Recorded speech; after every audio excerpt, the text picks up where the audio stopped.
के अंदर हम एक नया टॉपिक स्टार्ट करने जा रहे हैं बेटाओ, जिसका नाम क्या है, डायरेक्ट एंड इनडायरेक्ट स्पीच, और दूसरा इसका नाम क्या होता है बेटा, नरेशन। तो देखिए सबसे पहले हम जानेंगे किस चीज़ के बारे में, डायरेक्ट स्पीच के बारे में। डायरेक्ट का मतलब है बेटाओ स्पीच। अगर मान लो जैसे किसी एक पर्सन ने कुछ कहा है और दूसरा पर्सन उस बात को ज्यों का त्यों अगर कह दे, ठीक है, यानी कि उसमें कोई भी चेंज ना करे, उसको डायरेक्ट ही बोल दे, तो उसे क्या कहा जाता है बेटा, डायरेक्ट स्पीच। यानी कि किसी पर्सन ने अगर कुछ कहा है तो दूसरा पर्सन भी उस बात को बिना चेंज किए कह देता है, तो उसे क्या कहते हैं बेटा, डायरेक्ट स्पीच। इसकी पहचान क्या होती है, इसमें 2 क्लॉजेज होते हैं और इसके साथ साथ इसमें क्या होता है बेटा, इन्वर्टेड कॉमा भी होता है। क्या होता है, इन्वर्टेड कॉमा। अब देखिए इसके 2 क्लॉजेज कौन कौन से हैं। एग्जाम्पल के लिए डायरेक्ट स्पीच इस तरीके से लिखा जाता है, जैसे कि सी सेड टू मी। अब आप देख सकते हो इन्वर्टेड कॉमा इसमें है। तो 2 क्लॉज हुए यहाँ पे, एक तो इन्वर्टेड कॉमा के बाहर वाला, एक इन्वर्टेड कॉमा के अंदर वाला। कितने क्लॉजेज हैं बेटा, 2। कौन कौन से, एक इन्वर्टेड कॉमा के बाहर वाला और एक इन्वर्टेड कॉमा के अंदर वाला। तो देखिए इन्वर्टेड कॉमा के बाहर जो क्लॉज होता है उसे हम क्या कहते हैं बेटा, रिपोर्टिंग क्लॉज। क्या कहते हैं उसे, रिपोर्टिंग क्लॉज। इन्वर्टेड कॉमा के बाहर लिखा हुआ क्लॉज। सेकंड है रिपोर्टेड क्लॉज, जो इन्वर्टेड कॉमा के अंदर लिखा होता है उसे हम कौन सा बोलते हैं बेटा, reported clause. Next reporting verb, ठीक है। रिपोर्टिंग वर्ब क्या होती है, रिपोर्टिंग क्लॉज में लिखी हुई वर्ब। जैसे कि आप यहाँ देख सकते हो रिपोर्टिंग क्लॉज ये है, इसमें कौन सी वर्ब लिखी हुई है, सेड टू, तो इसे हम क्या कहेंगे बेटा, रिपोर्टिंग वर्ब। क्या कहेंगे, रिपोर्टिंग वर्ब। ये कौन कौन सी होती है, मोस्टली ये होती है बेटा, say to, says to, said to और सेइंग टू। कौन कौन सी होती है बेटा, mostly say to, says to, said to और सेइंग टू।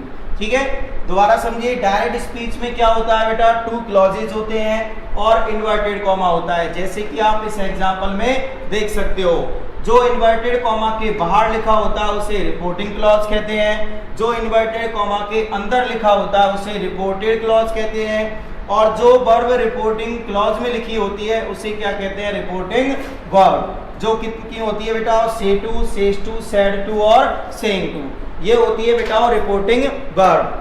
ठीक है, तो ये तो क्या हुआ बेटा, डायरेक्ट स्पीच। दूसरा कौन सा होता है बेटा, इनडायरेक्ट स्पीच। सेकंड कौन सा होता है बेटा, इनडायरेक्ट स्पीच। तो देखिए इनडायरेक्ट स्पीच क्या होता है।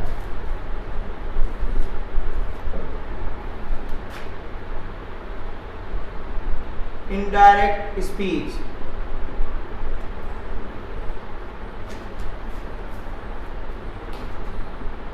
it does not have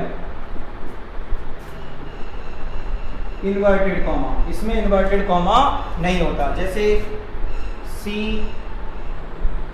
told me that she was busy। अब आप देख सकते हो उसी सेंटेंस को अब हमने क्या किया है, चेंज करके लिखा है। क्या लिखा है बेटा, चेंज करके। तो अगर किसी पर्सन की बात को उसमें कुछ चेंज करके बोला जाए तो उसे कौन सा स्पीच कहते हैं बेटा, इनडायरेक्ट स्पीच कहते हैं। अगर ज्यों का त्यों बोल दिया जाए तो उसे डायरेक्ट स्पीच कहते हैं, अगर उसमें कुछ चेंज किया जाए तो उसे क्या कहते हैं बेटा, इनडायरेक्ट स्पीच। अब देखिए हमारे पास क्वेश्चन किस तरीके से आएंगे, हमारे पास क्वेश्चन आएंगे बेटा, हमें डायरेक्ट स्पीच को किसमें चेंज करना पड़ेगा, इनडायरेक्ट स्पीच में। किसमें चेंज करना है, इनडायरेक्ट में। Change of direct speech into indirect speech. कौन से स्पीच में बेटा, इनडायरेक्ट स्पीच में। आपको डायरेक्ट स्पीच को किसमें चेंज करना है, इनडायरेक्ट स्पीच में। तो देखिए बेटा, एक मैं एग्जांपल ले रहा हूं, जैसे अभी आपको मैंने बताया था, she said to me, inverted comma में लिखा हुआ बेटा, आई एम बिजी नाउ। ठीक है, तो अब देखिए डायरेक्ट से इनडायरेक्ट बनाने के लिए कितने रूल्स होते हैं। तो देखो बेटा, डायरेक्ट से हमें इसको इनडायरेक्ट में चेंज करना है, तो बेटा सबसे पहले चेंज होती है रिपोर्टिंग वर्ब। क्या चेंज होती है? Reporting verb. उसके बाद ये कॉमा हटता है और इस कॉमा को हटाने के लिए क्या यूज किया जाता है बेटा? एक कंजक्शन। क्या यूज किया जाता है? कंजक्शन। ठीक है। उसके बाद इन्वर्टेड कॉमा के अंदर यानी रिपोर्टेड क्लॉज में जो सब्जेक्ट आता है बेटा वो चेंज होता है। क्या चेंज होता है? सब्जेक्ट। उसके बाद ये हेल्पिंग वर्ब वगैरह किसके अंदर आती है? टेंस के अंदर। तो कौन सा चेंज होता है बेटा? टेंस। और लास्ट ये है नाउ। नाउ कौन सी एडवर्ब होती है बेटा? टाइम। तो टाइम और प्लेस ये दोनों एडवर्ब चेंज होती है। तो ये क्या है बेटा? एडवर्ब। और ये किसकी एडवर्ब है बेटा? टाइम की। तो आप देख सकते हो डायरेक्ट से इनडायरेक्ट में चेंज करने के लिए कितने चेंजेस करने पड़ते हैं? 5। Number first reporting verb, number second conjunction, number third subject, number 4 tense और number 5 adverb of time and place. तो देखिए नंबर फर्स्ट क्या चेंज करनी पड़ती है? Reporting verb. Reporting verb. Second क्या यूज किया जाता है बेटा? Use of conjunction. सेकंड क्या होता है इसमें? Use of conjunction. Number third होता है बेटा इन्वर्टेड कॉमा के अंदर का सब्जेक्ट। नंबर 4 इन्वर्टेड कॉमा के अंदर का बेटा टेंस। नंबर 5 इन्वर्टेड कॉमा के अंदर क्या लिखी होगी बेटा? Time and place adverb. क्या लिखी होगी बेटा? Time and place adverb. तो ये 5 थिंग्स है, ये 5 चीजें चेंज होती हैं तब जाके डायरेक्ट स्पीच को किसमें चेंज किया जाता है? इनडायरेक्ट स्पीच में चेंज किया जाता है। तो डायरेक्ट से इनडायरेक्ट में जाने के लिए कितने चेंजेस हुए बेटा? 5 चेंजेस हुए। Number first reporting verb, second number use of conjunction, number third subject change करना, कौन सा? इन्वर्टेड कॉमा के अंदर वाला, नंबर 4 उसका टेंस चेंज करना, नंबर 5 टाइम और प्लेस एडवर्ब को चेंज करना। तो देखिए आज हम रिपोर्टिंग वर्ब चेंज करना सीखेंगे। कौन सी चीज बेटा? Reporting verb. उसके लिए आपको एक चीज की जरूरत पड़ेगी कि आपको बेटा सेंटेंस की पहचान आनी चाहिए। इन्वर्टेड कॉमा के अंदर जो सेंटेंस लिखा होगा उसकी पहचान आनी चाहिए। तो मैं आपको बता देता हूं सिंपल सेंटेंस की पहचान क्या होती है बेटा? Simple sentence. ठीक है, या फिर रहने दो। देखिए सबसे पहले हम क्या करेंगे? Changing of reporting verb. Changing of reporting verb. Reporting verb. ठीक है, सबसे पहले हम क्या चेंज करेंगे बेटा? Reporting verb. तो देखिए इसका रूल क्या है? रिपोर्टिंग वर्ब कौन कौन सी होती है मैंने अभी बताया था। से टू, सेज टू और सेड टू। मोस्टली बेटा ये 3 यूज होती है, तो हम तीनों ही सीखेंगे। ठीक है, अब देखिए इनका चेंज होने का रूल क्या है। चेंज होने का रूल है बेटा, अगर मान लो इन्वर्टेड कॉमा के अंदर का सेंटेंस सब्जेक्ट से स्टार्ट हुआ है, फुल स्टॉप पर खत्म हुआ है।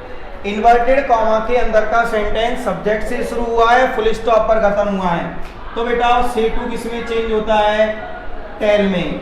सेज टू किसमें चेंज होता है? टेल्स में। और सेड टू चेंज होता है बेटा टोल्ड में।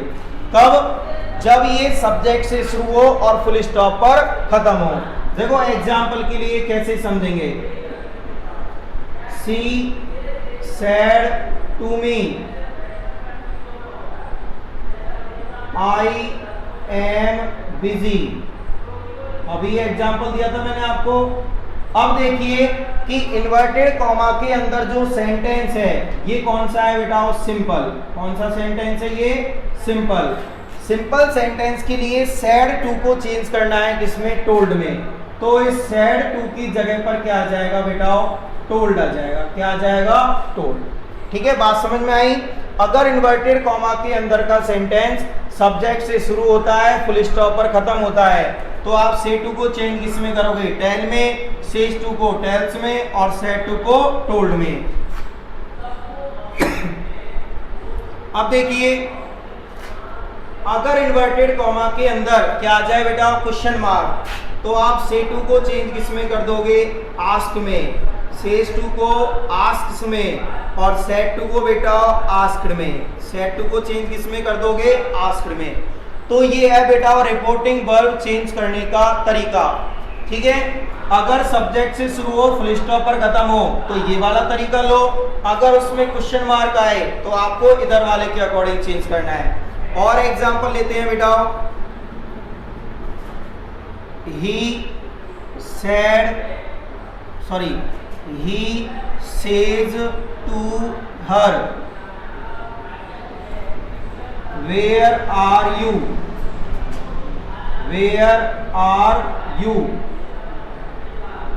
अब देखिए बेटा रिपोर्टिंग वर्ब यहां पे हमारे पास कौन सी है, सेज टू, लेकिन उधर देखिए बेटा क्या आ रहा है, क्वेश्चन मार्क। क्या आ रहा है बेटा, क्वेश्चन मार्क। और देखना क्वेश्चन मार्क आने पर सेज टू को किस में चेंज किया जाता है, आस्क्स में। तो सेज टू की जगह क्या आ जाएगा बेटा, आस्क आ जाएगा। क्या आ जाएगा बेटा, आस्क। समझे? तो अगर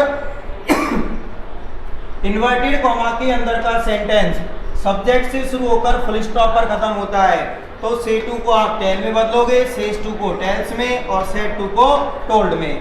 अगर इन्वर्टेड कॉमा में क्वेश्चन मार्क आता है तो से टू को आप आस्क में बदलोगे, सेज टू को आस्क्स में बदलोगे, और सेट टू को आस्क्ड में बदलोगे, जैसे कि मैंने आपको अभी समझाया है। ठीक है, एग्जाम्पलों के थ्रू एक दो एग्जाम्पल मैं और दे देता हूं बेटा आपको। ठीक है, एक दो एग्जाम्पल और देखो। I say to him you are naughty. तो देखिए बेटा ये कौन सा सेंटेंस है, सिंपल। कैसे, सब्जेक्ट से स्टार्ट हो रहा है, फुल स्टॉप पर एंड हो रहा है। ठीक है, तो देखिए से टू को कैसे चेंज करेंगे, मैंने अभी आपको बताया था सब्जेक्ट से शुरू हो फुल स्टॉप पर खत्म हो तो से टू टेल में, सेज टू टेल्स में, और सेट टू टोल्ड में। तो से टू किस में चेंज हो जाएगा बेटा, टेल में। एक और एग्जांपल लें, my father said to me why are you crying, Why are you crying? तो देखिए बेटा यहां पे रिपोर्टिंग वर्ब कौन सी आई है, सेड टू, और इधर क्या आ रहा है बेटा, क्वेश्चन मार्क। क्या आ रहा है, क्वेश्चन मार्क। तो अभी मैंने आपको बताया था क्वेश्चन मार्क आने पर क्या करेंगे, से टू को आस्क में, सेज टू को आस्क्स में, और सेट टू को आस्क्ड में। तो बेटा यहां पर आया है सेट टू, चेंज किस में हो जाएगा, आस्क में। तो इस तरीके से क्या चेंज होती है बेटा, रिपोर्टिंग वर्ब। तो अभी हमने केवल एक चीज सीखी है, क्या चेंज करना, रिपोर्टिंग वर्ब। ठीक है, तो इसे लिख लीजिए, आगे का हम कल देखेंगे।